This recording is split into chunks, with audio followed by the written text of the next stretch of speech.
할렐루야, 조나씨입니다. 오늘도 말씀으로 하루를 시작합니다. 슬기로운 아침 시간 10편 20편입니다. 동변상련이라는 말 아십니까? 원래 같은 병을 앓는 사람끼리 서로를 가엾게 여긴다는 뜻입니다. 그런데 이 뜻을 조금 더 풀이해보면은 어려움을 겪어본 사람은 비슷한 어려움을 겪는 사람들의 마음을 잘 헤아릴 수 있다는 뜻으로 많이 이용되죠.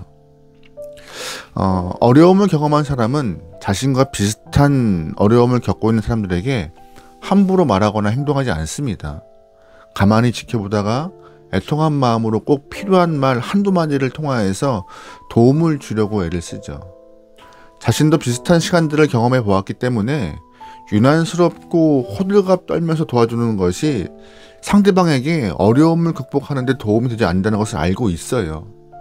그래서 지켜보다가 기다리다가 꼭 필요한 도움의 말을 한두 마디 하면서 그에게 힘을 주는 것이 그들의 지혜입니다. 그런 도움을 통하여서 이야기를 듣는 사람도 먼저 경험한 사람들의 진심 어린 조언 때문에 위로를 경험하죠. 어려움, 고난 이런 것을 이야기할 때 예수님만큼 큰 어려움과 고난 받으신 분도 없으실 거예요. 하나님 보좌 우편에 계시다가 낮고 낮은 이 땅 가난한 목수의 가정에 오셔서 어려운 유년 시절을 보내셨고 십자가의 고통을 온몸으로 겪으시면서 인류의 구원을 만들어내신 분이십니다. 그래서 그 모든 것을 경험했던 예수님의 한마디 한마디가 지금 우리에게 고난과 어려움을 겪는 우리에게 큰 위로와 힘이 되는 것이죠. 다윗도 오랜 시간 동안 여러 가지 고난을 겪었던 사람인데요. 오해, 외로움, 쫓김, 생명의 위협 등 많은 고난을 통하여서 자신이 경험했던 아픔들을 이렇게 시편을 통하여서 위로하고 권면하려고 그 글을 썼던 것이고 그 글을 통하여서 우리가 되려 힘을 받고 있죠. 오늘 다윗은 시편 20편을 통하여서 어려움을 겪고 있는 사람들에게 환난과 고난 중에 있는 사람들에게 위로의 메시지를 전하고 있습니다. 1절 말씀이에요. 환난 날에 여호와께서 내게 응답하시고 야곱의 하나님의 이름이 너를 높이 드시며 성소에서 너를 도와주시고 시온에서 너를 붙드시며 아멘. 1절 말씀에 환난 날에 라고 시작하면서 환난을 겪고 있는 날에는 어떻게 해야 되는지 2절 말씀에서 답을 제시하고 있습니다. 2절 말씀에 성소에서 너를 도우시고 시온에서 너를 붙드시며 라고 말하고 있는데요.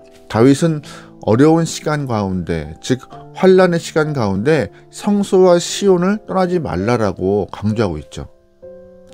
본인이 환난을 겪어보니 성소에서 하나님을 붙들고 있는 것이, 또한 시온 산성에서 자신을 위로함을 경험하는 것이 어떤 위로와 도움보다 좋았다라고 고백하는 것이 1절의 이야기입니다. 환난을 당하고 있는 많은 사람들은 당시의 감정을 원망으로 드러낼 때가 많아요. 누군가에게 그 힘든 감정을 드러내야 하는데 어리석게도 하나님을 향하여서 원망하는 자가 많은 것이죠. 하나님, 왜 나를 이렇게 코너로 몰아가십니까? 하나님이 살아계시면 나를 지켜주셔야 하는데 왜 나를 보호하지 않으십니까? 라고 주 앞에 원망의 화살을 보내는 사람들이 많아요. 또한 원망하면서 하나님의 그늘을, 성소를 떠나는 사람들이 많죠. 어려운 상황, 당시의 심정 조금은 이해하겠지만 환난 중에 하나님을 원망하고 하나님의 그늘을 떠나는 사람들은 진짜 어리석은 사람입니다. 그래서 본문의 다윗도 환난 날 오히려 성소를 떠나지 말고 시온 산성에 꼭 붙어 있으라고 말하고 있습니다. 그렇다면 환난을 당하는 영혼이 성소에서 어떠한 일을 해야 할까요? 3절 말씀이에요. 내 모든 소재를 기억하며 내 번제를 받아주시기를 원하노라. 아멘. 소재와 번제는 예배 아닙니까? 환난을 당할수록, 고난이 우리에게 겹겹이 다가갈수록 하나님께 마음을 다하여서 성심껏 예배하라는 다윗의 조언입니다. 에이, 목사님이니까 그런 말 하시죠라고 반문하시겠지만 이것은 큰 어려움을 먼저 경험했던 다윗의 조언이고 저도 같은 생각입니다. 기억하셔야 돼요. 어려울 때 오히려 신앙의 기본을 지키는 것이 상황을 극복하는 지름길입니다. 갑자기 발생한 고난이나 어려움은 그 당사자의 정신을 반쯤 나가게 해요.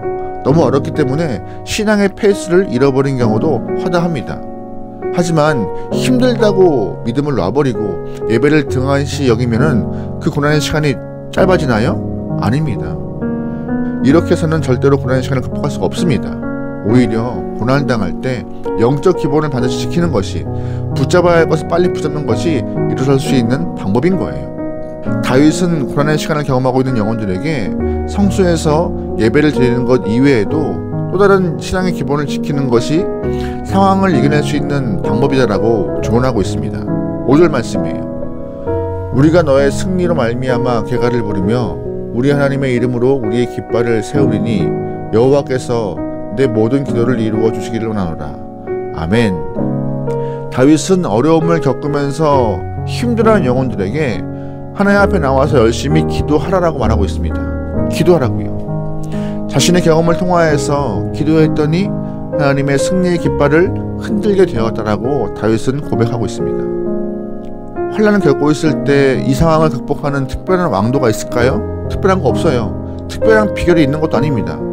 하나님 앞에 나와서 우리가 평소에 하던 것과 같이 성실하게 예배드리고 평소와 같이 기도하고 성소를 떠나지 않는 것, 환난을 극복하는 가장 중요한 비결이라고 거듭 강조하고 있는 것을 우리는 기억해야 합니다. 물론 주변 사람들에게 자신의 상황을 얘기하는 것 조금의 위로가 될 수 있습니다. 잠깐의 시원함을 경험할 수 있습니다. 그러나 하나님 앞에 나와서 정직하게 내 마음과 상황을 고백하면서 주의 도우심을 간구하는 것이 우리의 영혼이 살아가는 길이며 하나님의 위로와 하나님의 인도하심을 경험할 수 있는 좋은 시작의 출발점임을 다윗은 말하고 있기 때문에 기도하라 라고 우리에게 명하고 있는 것이죠. 오늘 우리는 각자의 상황에서 크고 작은 어려움들을 경험하고 있는데요. 본문 속 다윗의 이야기를 기억하면서 주님 한 번만 붙들고 나아갈 수 있는 주님의 귀한 영혼 되면 좋을 것 같습니다. 많은 믿음의 선배들도 어려움을 겪을수록 오히려 믿음을 굳게 붙잡아서 승리하는 경우가 많아요. 그 모습을 잘 기억하면 좋을 것 같아요. 다니엘 같은 경우에도 성소를 향하여서 창문을 열고 기도하는 모습을 우리는 기억합니다.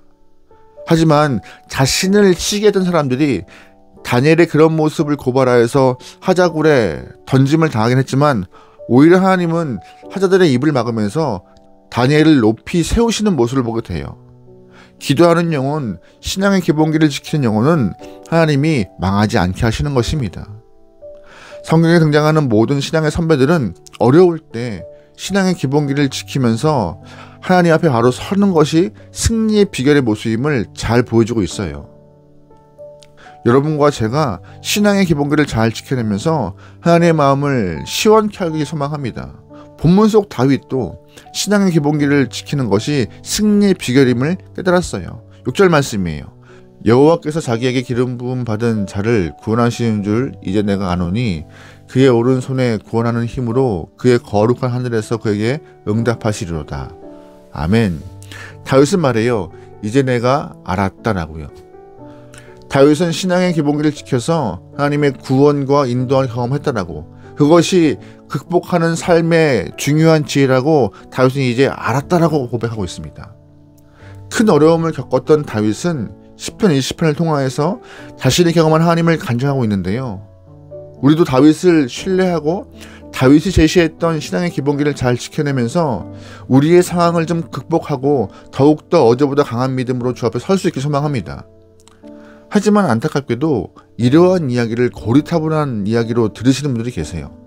눈에 보이는 것을 의지하는 것이 살 길이라고 자신의 주변 것들에 더 집중하시는 분들이 계시다는 것이죠. 본문에서도 하나님이 아닌 병거와 말을 의지하는, 다른 것을 의지하는 사람이 있다고 다윗은 말합니다. 7절 말씀이에요. 어떤 사람은 병거, 어떤 사람은 말을 의지하나 우리는 여호와 우리 하나님의 이름을 자랑하리로다. 그들은 비틀거리며 엎드리고 우리는 일어나 바로 섰도다. 아멘. 다윗은 본문에서 병거와 말을 의지하는 사람들이 비틀거리고 엎드려졌다라고 그들의 결론적인 모습을 말하고 있습니다. 그래서 그들의 어리석음을 꼬집고 있죠. 많은 사람들은 병거와 말, 물질이 나를 도와줄 거라 생각합니다. 가시적으로 힘이 되는 것처럼 보이지만 고만고만한 힘이 어떻게 환난 가운데 있는 나를 뽑아내겠습니까? 나를 세울 힘은 없는 거예요. 힘처럼 보이는 것 뿐이죠. 그러기에 만군의 여호와를 의지하고 성소를 떠나지 않고 기도하고 예배 드릴 때 하나님은 우리의 고난과 어려움 가운데 반드시 힘을 주셔서 우리를 일으키시고 건져낼 줄 믿습니다. 여러분 그러기에 신앙인의 기본기를 지키며 믿음을 지켜서 하나님을 기쁘게 할 수 있는 귀한 영혼 되길 소망합니다. 오늘 하루 여러분의 터전에서 믿음을 잘 지켜내며 신앙인다운 모습을 통하여서 좋으신 하나님, 은혜로우신 하나님을 경험할 수 있는 여러분의 하루가 되기를, 그리하여서 힘을 주시는 주님을 경험하길 소망합니다. 아멘. 기도하시겠습니다. 하나님, 오늘도 우리의 힘이 되어 주시옵소서. 매일매일 힘겨운 삶을 통하여서 어려움을 경험하고 있지만 눈에 보이는 것, 옆에 있는 것이 아니라 주님을 의지하며 새 힘 얻게 나오니 우리에게 기름 부어주시고 동행하여 주시옵소서.